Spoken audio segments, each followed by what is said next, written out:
Hello friends. If you are new to our channel, please like the video and share with your friends and families.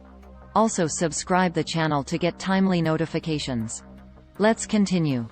What comes to your mind when you hear United States of America? Big banks, science fiction movies, state-of-the-art buildings, gun terror, the racism or drugs. But one word that rarely crosses our minds immediately is debt. You know, the money that countries borrow to improve their growth. Do you know how America ranks when it comes to debt? Well, it comes right on top.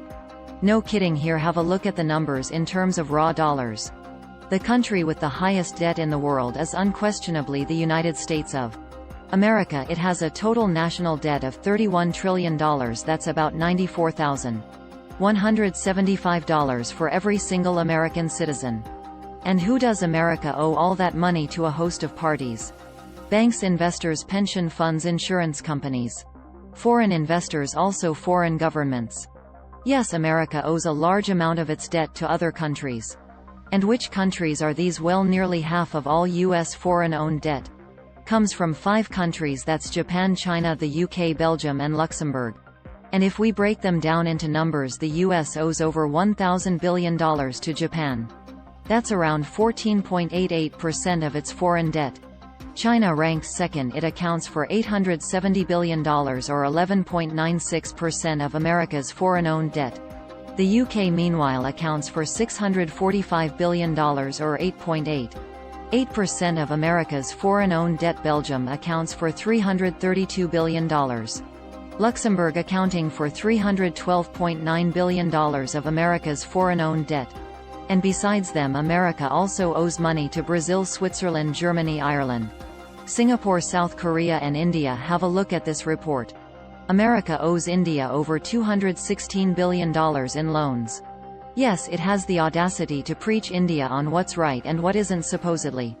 My point is simple: for a country that boasts of being the most powerful economy in the world, a country that calls itself a leading financial powerhouse, owing so much money to foreign governments that either tries to preach or fight or control, is embarrassing to say the least.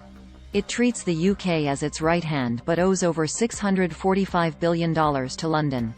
And it issues lectures of morality to India, but owes $216 billion to New Delhi.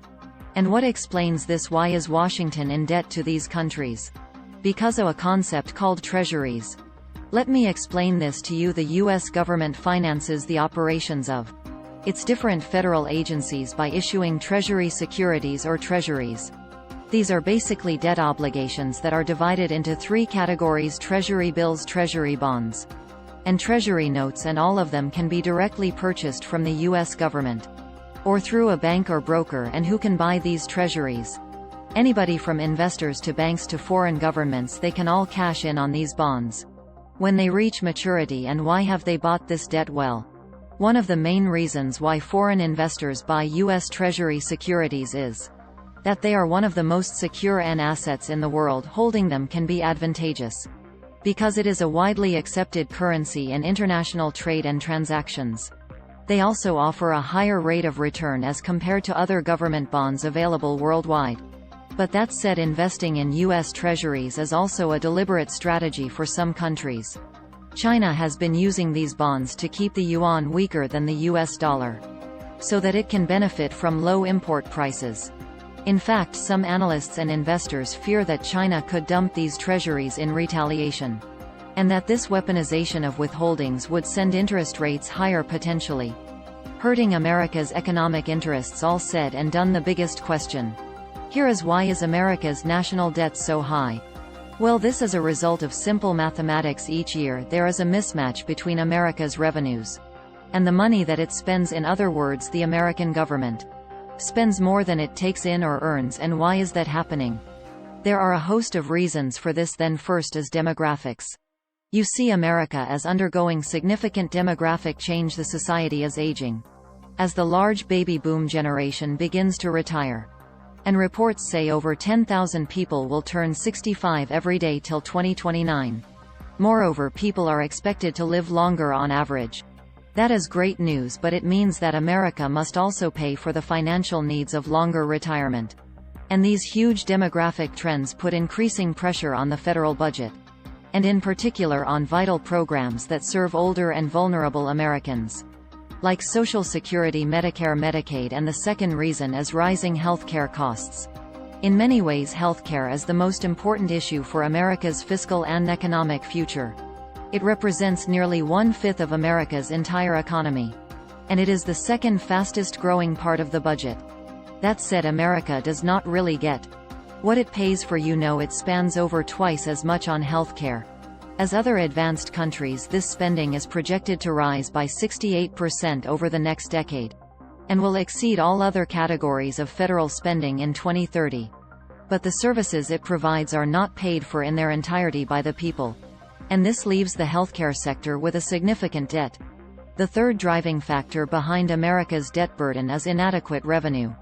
The U.S. tax system does not generate enough revenues to cover the spending policymakers have enacted, and this rapidly growing imbalance between the revenues and the spending leads to higher and higher annual deficits, and the result is an increasing national debt. The result is this: America could hit its first ever debt default, and this default could drop America's gross domestic product or GDP by 4%. It could lead to 7 million workers losing their jobs, and lead to $750 billion in higher federal borrowing costs over the next decade. Just to put it simply, a debt default could harm America's global leadership position and raise questions about its ability to defend its national security interests, and this, by the way, is something that America cannot afford right now, given how China and Russia could try to take advantage of this on the world stage and embarrass Washington. So is there a way out of this? Well, for this crisis to be resolved, the Republicans and the Democrats will have to strike a compromise, an agreement to raise the debt ceiling. The deadline to do so expires on the 1st of June, so the clock is ticking. And here's hoping they are able to reach consensus.